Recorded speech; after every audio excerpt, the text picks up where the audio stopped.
Hello and welcome to the Conscious Leadership Podcast. My name is Julie Hoglin and I am the creator and founder.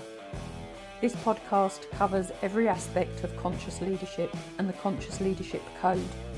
And if there is a particular example or angle or subject you would like an episode on, please reach out and let me know and I will create it specifically for you. I very rarely speak about property on this Conscious Leadership podcast, and I think this is one that has come to me this week that I really do need to talk about property and what is going on in the world of not only investment but also tenancies. Some of you may know that I do have properties that I rent out. I'm not into creating an empire. I very much am around building a lifestyle, and the business model that I have chosen to adopt within my property world is of an HMO, so house of multiple occupation, individual people sharing a house that are not related. And over the years I have run properties that have been an HMO. From the biggest was an 8-bed, and the smallest that I run and manage are 4 beds. And I say run and manage, some I own and some I manage for the owners, but I run them as though they are mine. So they are completely hands off. I do what is in the industry called a rent to rent model. So I rent off the owner and then I rent it out by the room to individuals. And the owner basically gets a guaranteed rent from me. Have never defaulted on paying the owners the rent and never would. Many of them rely on that. That is their income, but they really do not want to be involved with property. So I take that ownership, that hardship, that aggravation, whatever you want to call it, off them. So what's happened? Bizarrely for me this week, I have ended up with 3 voids, so 3 empty rooms. 2 for the really very best reasons. 2 people have handed in their tenancies, ended their tenancies and have gone on to do better things. One is becoming the manager of her own pub, so she gets accommodation above. That's a whole nother story. And what that might mean for the already excessive hours she's working. So she's gone for a promotion. And then the other couple, and I'm not sure why, have completely moved location in the country. They were already pub landlords and they have moved location, and I believe have got accommodation with that. Now, that particular couple have left owing me rent. So this landlording business doesn't always end up positively, and they have promised to pay me, so we'll see where that goes. So 2 have left for very good reasons, and 1 has left because of their behaviours, which included racism, verbal abuse and threats of physical violence against another tenant, which is just not acceptable. And they went, I helped them pack to get them out of the house, all legally done, evicted through a legal process and done very quickly. But what that's left me with is 3 rooms that I have to find new tenants for. You know, being a landlord is a business. If you have an empty room in your house, your income is clearly less. And depending on how you run your business, if you've got 1 empty room, you may actually go into a negative cash flow on that property, dependent on how you've got it leveraged and how you run it. Now, with everything that's going on in the world currently, I've been doing viewings for the 3 rooms, and I have never seen such a demand for rooms. I have never, since 2012, which is when I got into the property as a business, I have never seen so many people looking for rooms. Never. I have never had so many applications. And here's the very interesting difference. The people that I am currently doing viewings with are basically people who have either run their own business and it has collapsed through the pandemic. So from 2020 to now, the business has gone out of business. Or they are people who have been made redundant because the company that they worked for has downsized one way or the other. Or it is because they have separated from their life partner. There have been massive changes over the last 2 years, well, since March 2020, which have, of course, put additional pressure on a lot of people. Now, the other thing that comes with this is that many of the people who are coming to view are in receipt of universal credit. So they have had to access the UK government funding that supports people who are not in a good place for whatever reason. Some of them will receive housing benefit, some of them may not, and some of them will receive a top up on their income if they're currently working. Now, quite a few of the people that have come to view, not only have they either lost their business, been made redundant, or have gone through a separation, that has thrown them, with everything else that has gone on, into a spiral of depression. So now they physically can't work. Probably means they didn't access universal credit first off because they are not of that mindset, if that makes sense. And some of them are so proud they will not access benefits until basically they're on the street. And then it's very hard to access benefits because if you don't have a address, it's almost nigh on impossible. So you end up in a negative spiral. Now, on top of that, so I've given one guy a room who would basically, he's one step away from being on the streets, had his own business crashed, his relationship broke up, was going to get married, his relationship broke up, which sent him into a spiral of depression, which meant he couldn't work, got signed off.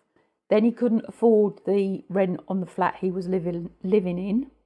And the advice from many, which I don't agree with, but you can't intentionally make yourself homeless, is to stay in the flat until you're evicted. But then, of course, when you go to the private rental sector, what chance is it that a private landlord, many through agents, who recruit their tenants through agents, would look at, well, you've left owing money and they had to take you to court to evict you.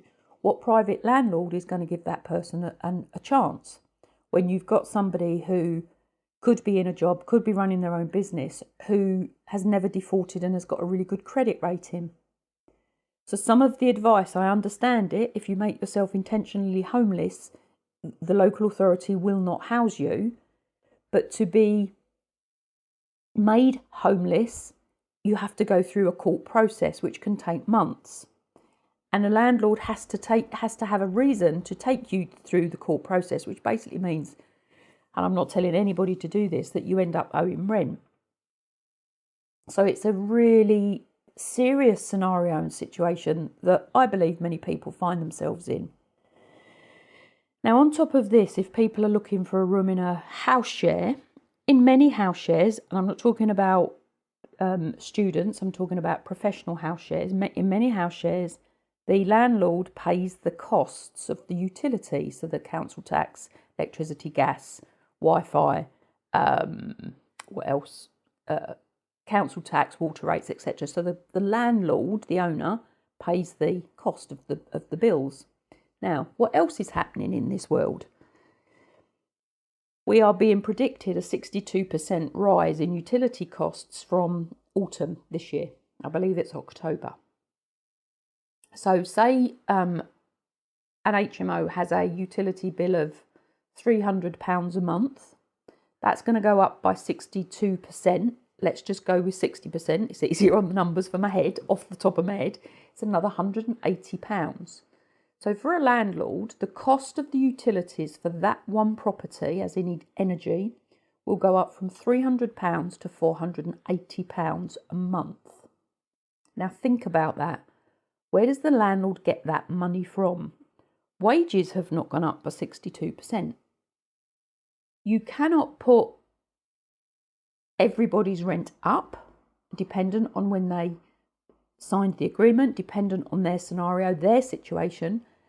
They may not be able to afford it. Now, we have to, as landlords, keep our rents in line with current tenancies that are out there, because if we don't, and the tenant wants to leave to go somewhere else, there's too big a gap, there's too big a divide in what they can afford and what they can't afford. But what does the landlord do with that additional £180? Say that's a 4-bed house. Could you charge a tenant an additional £45 a month on top of what they currently pay? It's a big percentage in many areas of the country. And have the tenants' wages gone up in line to be able to afford that? So there is a massive difference in supply and demand. That's one thing. Landlords are selling for various reasons. The government are changing taxes for landlords. Landlords are needing to pay a lot more money one way or the other. The government, for whatever reason, seems to have a bit of a thing about property as a business, which includes landlords, which includes developments, etc., etc. So when you think about it, landlords are selling up. Now, there's reasons why. A, because of the taxes from the government. B, some of them have just got very tired with all the changes and the decline in their income. So think about it. All these additional taxes on a landlord reduces their income. So it reduces their standard of living. And not every landlord is a very wealthy individual. That is for sure. Some landlords might have 1, 2 or 3 properties. Some landlords are barely scraping by. They may have over leveraged. There's all sorts of reasons why that happens. But the property prices are high. The taxes are going up. Income is going down. Many landlords are selling.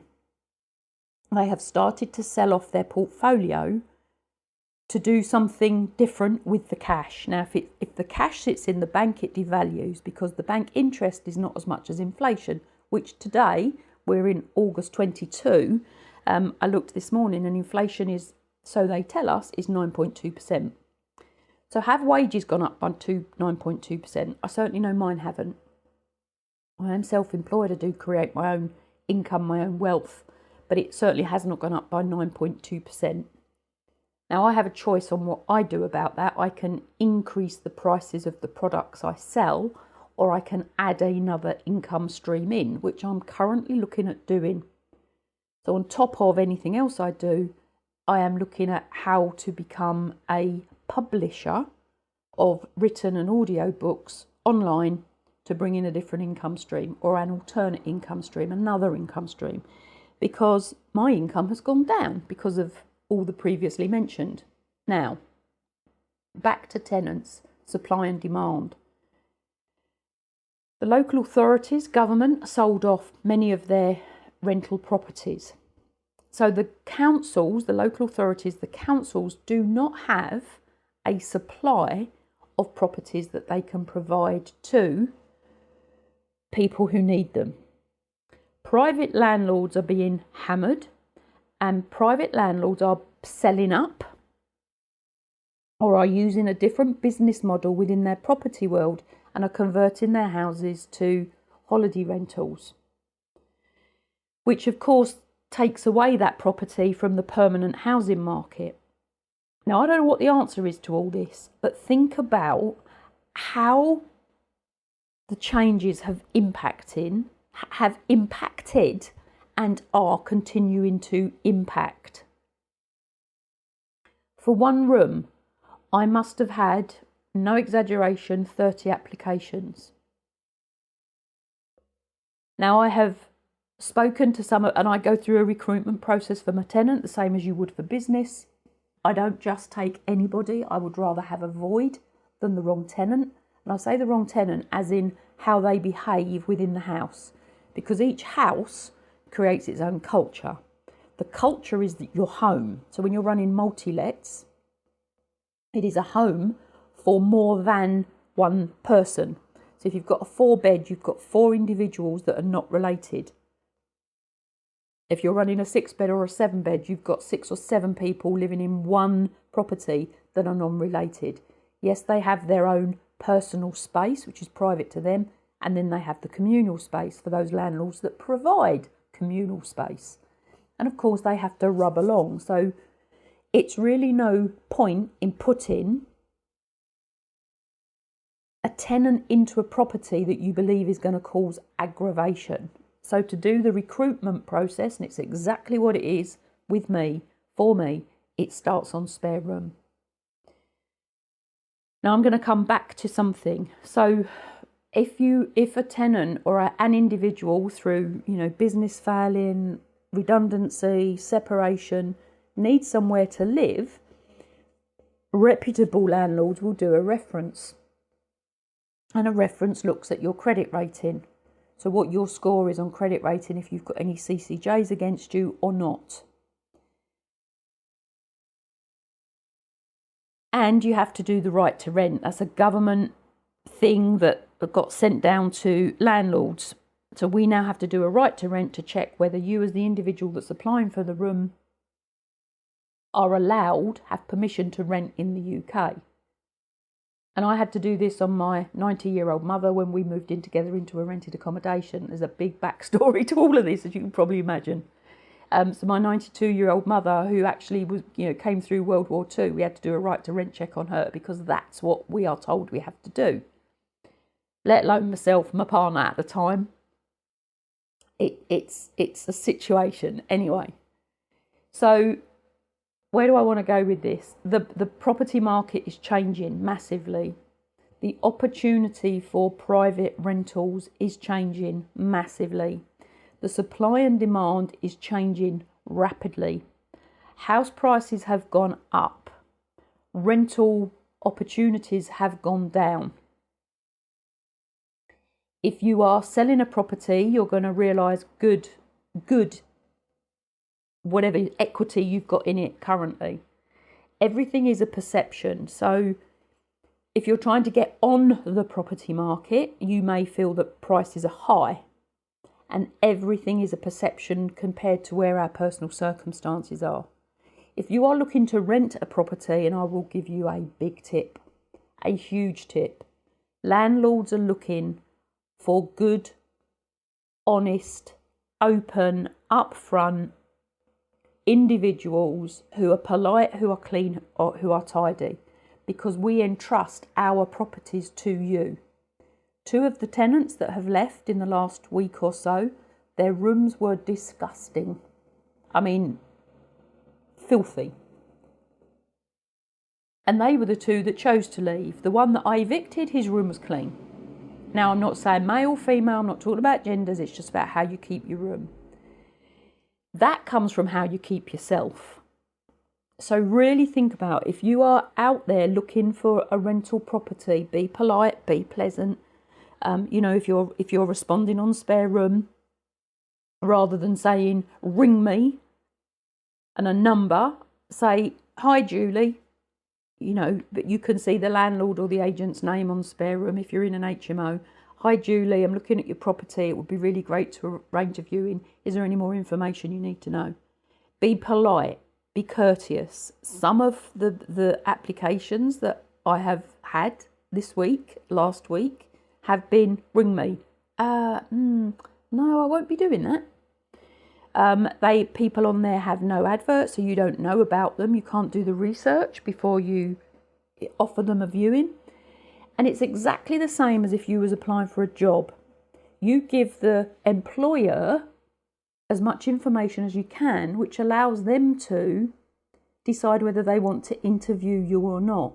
How you come across in these interviews, these interactions, online or offline, is vital. Now, I am currently in a rental property. Again, it's a big story. I can do another episode on that. I'm currently in a rental property. I was not the first choice for probably the first 6 or 7. I was looking at 1-bed flats, single woman, good income. I say good income and income, so could manage the affordability, a really good credit rating, personable, polite, pleasant. I was not the first choice for probably the first 6 or 7 one-bed flats I looked at. So when you are looking for somewhere to rent, please bear in mind that not everybody's going to say yes. You're going to get rejected. You cannot allow that rejection, and I was surprised. I will put my hands up and say that. I'm like, why am I not a good bet? Because there are better good bets out there. I'm now in a really nice one-bed flat with actually really nice landlords. And I think because when I came in to view this, and I didn't know it at the time, that both the landlords, the owners, were actually in the property. I didn't know they were the owners, but I was very polite. I was courteous to the agent that was viewing. I was complimentary about the flat. I came across as a normal, nice, genuine individual, because that's who I am. And I think that got me this flat. So think about if you are viewing. Think about if you are viewing how you're coming across. What are you wearing? What do you look like? Think about it as though you're going for an interview, because in reality you sort of are. If the property is managed through an agency, the agency want to deal with someone that they know is going to be an easy person to deal with. They do not want aggravation. Nobody really wants additional additional aggravation in their life, especially after the last few years we've had. There are many mental health issues that are just beginning to surface. I'll do more episodes on this. But so think about it. Businesses have failed. Redundancies have been made, and there's more coming. Mental health has suffered. Isolation has increased. People are lonely, which affects mental health, which could affect their relationships. There are more relationships breaking down now because of the last 2 years than I think I have ever known before. I would hate to see what the figures are when it's analysed at some point in the future. Think about if you're in property, or you're looking to get into property, or you are a landlord, or you are a tenant. Think about how everything mixes and matches.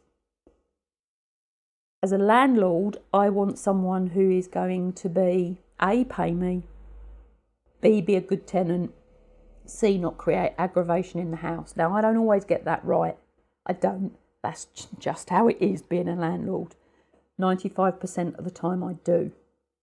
And the other 5% of the time I deal with it, which some landlords do, some landlords don't, some agencies will, some agencies won't. Think about how you run your business. Think about how you are as a landlord. Think about how you are as a tenant. Situations change. Nothing is permanent, that's for sure. Change after change after change after change. And I believe there was a survey done many years ago. And I'd hate to think what it actually is now, is that many people do not have more than 1 month's, I'm going to say, savings or money behind them to see them through a difficult scenario situation. So if you're renting and you've got no more than 1 month's money behind you, some people would be fortunate to have that. Start to think about, how can I do this? If you're working but you're not saving, and please hear me, I didn't save when I was younger. But if you're working and you've got no money behind you, think about how do you create a pot that if anything happened that was out with your control, you could access and utilise. Now, the recommendation, and I know this because of many years ago when I accepted a redundancy, and if you want to start your own business, the recommendation is you have 6 months' money behind you, because it allows you to come from a position of safety rather than a position of desperation. And desperation comes across in how you behave. So really think about, what have you got behind you that will support you in coming across confidently and well, whether that be for a job, whether that be for a tenancy, in any respect and in any regard. So this is a bit of a, I'm going to say, combined episode. It starts with property, but then it sort of goes into life and comes back to property, whether you're a tenant or and a landlord, whether you want to get into property as a business or whether you want to maybe even learn more about it. Now, I will say this, I very rarely do. I am a coach, I am a mentor. I do provide this type of learning for people. If you want to know more, contact me outside of the podcast. I can help. I run a clubhouse room. Not me, on my own. Me and a few others run a clubhouse room Monday to Friday, and it is all about property. It's completely free. So come and join us on that. It's called We Talk Property. If you want to reach out to me individually, please do. I am on all of the social media channels. The name is Julie Hogbin. I hashtag Conscious Leadership if you want to have a look at that.